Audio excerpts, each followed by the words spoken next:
Dear audience, I would like to present my PhD thesis title, which is the evaluation of mechanical and antimicrobial characteristics of dental polymers. My name is Lilien Nagy, I'm a dentist, and my vision to decrease the incidence of denture fracture and the denture stomatitis, and my vision to develop a denture-based material with both antimicrobial and good mechanical characteristics.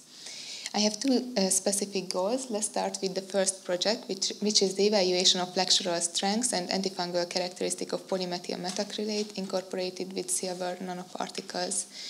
Nowadays, 19% of the population wear removable dentures, and the most commonly used material is the polymethyl metacrylate. The most often failures in case of the dentures are the fracture of the dentures and the denture stomatitis. And we would like to decrease the incidence of these failures by incorporation of nanomaterials. And I have chosen the silver because it is proven it has antimicrobial effect. Our aim to assess the effect of silver nanoparticle addition to PMMA on the mechanical and antimicrobial characteristics. My clinical question: how does incorporating silver nanoparticles affect the flexural strengths and antifungal characteristic of dental acrylic resins? And my hypothesis: the flexural strengths and the antifungal characteristic of dental acrylic resin with silver nanoparticles are superior compared to the dental acrylic resins without silver nanoparticles.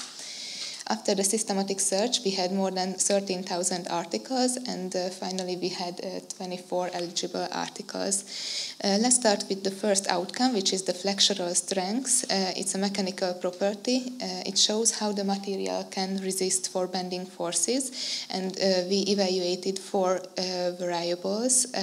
And for the flexural strengths, there is an ISO standard. It should be minimum 65 megapascal to use it for as a denture-based material. We evaluated four variables: the nanoparticle concentration, the nanoparticle size, the curing time, whether it was short or long polymerization, and the immersion or non-immersion of the samples right before the measurement.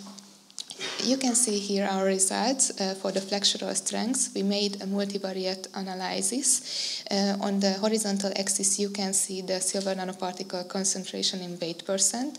On the vertical axis, the flexural strengths in megapascal.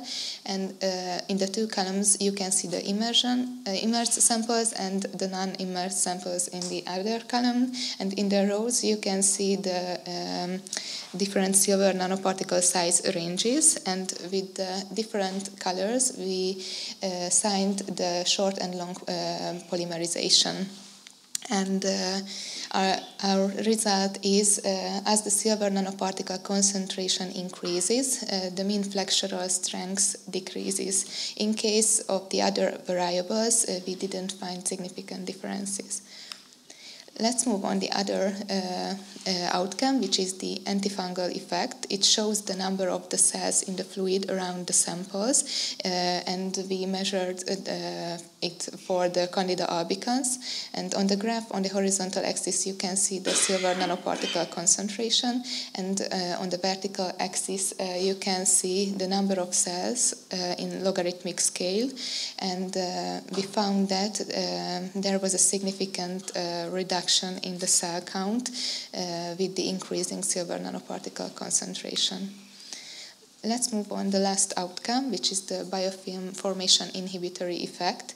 The biofilm formation shows the number of cells which are attached to the samples, and on the graph on the horizontal axis here also you can see the silver nanoparticle concentration, and on the vertical axis you can see the ratio of the cells which are attached to the samples compared to the control samples. And we found that there was a significant reduction in the cell count, again with the increasing silver nanoparticle concentration. And we made an estimation for the flexural strengths. You can see here the predicted flexural strengths, the mean flexural strengths and confidence intervals for different silver nanoparticle sizes and concentrations. On the left, you can see the different silver nanoparticle concentration ranges in weight percent, and on the top of the table, you can see the different silver nanoparticle size ranges. And the green field means the lower bound of the confidence intervals is safely above 65 megapascal, and the gray one means the lower bound of confidence interval below 65 megapascal. And this table shows us if we would like to use the silver nanoparticle incorporated samples as a denture-based material, we should use it lower than 5 weight percent to meet the ISO standards. And we made a prediction for the biofilm inhibition as well. On the left, you can see the silver nanoparticle concentration in weight percent, and on the right, you can see the reduction in cell count in percentage compared to the control cell count. And we had a really low number of studies and wide confidence intervals, but we can see the tendency. The higher was the silver nanoparticle concentration, the lower the cell count is. And we had some strengths, like the same method for measurement for flexural strengths, and the samples were made according to ISO standards. And we had some limitations, like the different condition in case of antifungal characteristics and the low number of studies. Our conclusions, the mean flexural strength decreases as the silver nanoparticle weight percent increases. In case of the antifungal effect, there is a reduction in the cell count with the increasing nanoparticle concentration, and incorporating silver nanoparticles into PMMA significantly reduces the biofilm formation. Our implication for the practice, we recommend the incorporating silver nanoparticles in PMMA with a maximum concentration of 5%, so the flexural strength is safely above the ISO standards, and incorporating silver nanoparticles into PMMA, the prevalence of denture stomatitis is reduced. We had some implication for the research as well. We would like to develop a standard measurement method for flexural strengths and antifungal characteristics as well, and we would like to perform these measurements with our working group, and in the future we would like to evaluate other nanoparticles. I have finished the manuscript writing, and the next step is to send it for an internal review, and our target journal is the Journal of Prosthodontics. And let's move on our second project, which is the evaluation of mechanical and antimicrobial characteristic of polymethyl metacrylate incorporated with titanium dioxide nanoparticles. In this second topic, we evaluated another nanoparticle, but the clinical question and the hypothesis is quite similar, but we would like to evaluate additional outcomes like the impact strength and micro-hardness as well.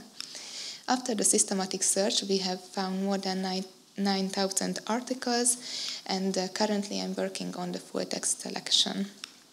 To sum up, our planned submission date for the first project is February, and for the second topic is May.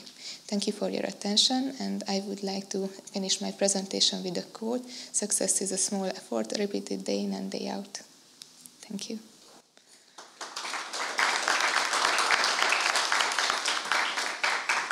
I'd like to ask you if, based on your results, what amount of concentration would you suggest to use of silver nanoparticles? Thank you for your question. Based on our results, I would use the 5 weight percent of silver nanoparticles. In this way, we can reach the highest antifungal effect and the biofilm formation inhibitory effect, and using 5 weight percent of silver nanoparticles, the flexural strengths don't goes under the ISO standards. But there are other physical properties what we didn't evaluated, but based on our results, I would use the 5-8%. So use the maximum, as Yes. you suggested. Okay. Thank you. My question is about the cost of these dentures. If we incorporate silver into the denture, wouldn't it raise the price a lot? Thank you for your question. Regarding the price of the nanoparticles, the silver nanoparticle price is 5 times more expensive than the titanium dioxide nanoparticles.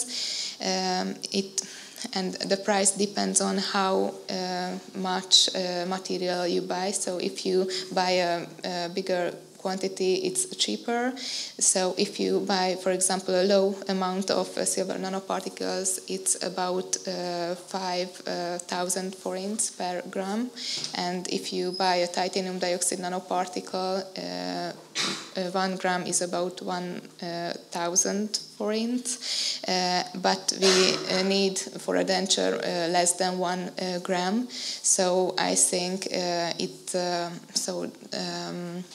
the denture price is maybe more expensive, like it's about some hundreds or thousands additional cost for the patient. Does it change the color? 5% silver. Yeah, thank you for the question. I have checked other articles, and I wanted to involve it our meta-analysis, but we didn't find enough eligible articles. In some articles I have seen that in the lower concentrations it does not cause discoloration, but in the future it would be better to make an analysis for that if we have enough articles, or make this measurement. Can you incorporate silver in the 3D printing denture as well, or just in the conventional process? I didn't check it before, but I will consult it with my pair, Zsófia Vince, because her topic is about 3D printed dentures as well. Did you come across any studies maybe which investigated maybe a combination of the nanoparticles of silver and titanium? And or what do you think, how would this affect? Thank you for your question. It's a good question. I didn't found or we didn't incorporate any kind of article which used in the same samples different nanoparticles. But I will check this, and maybe we will make such evaluation if we do these measurements. Also, in your second study, you said there were further outcomes like impact strengths and something else. What was the reason that these were not investigated in your first study? Because we didn't have enough eligible article. So, for example, the concentration or the polymerization or something was different. So these variables were not the same.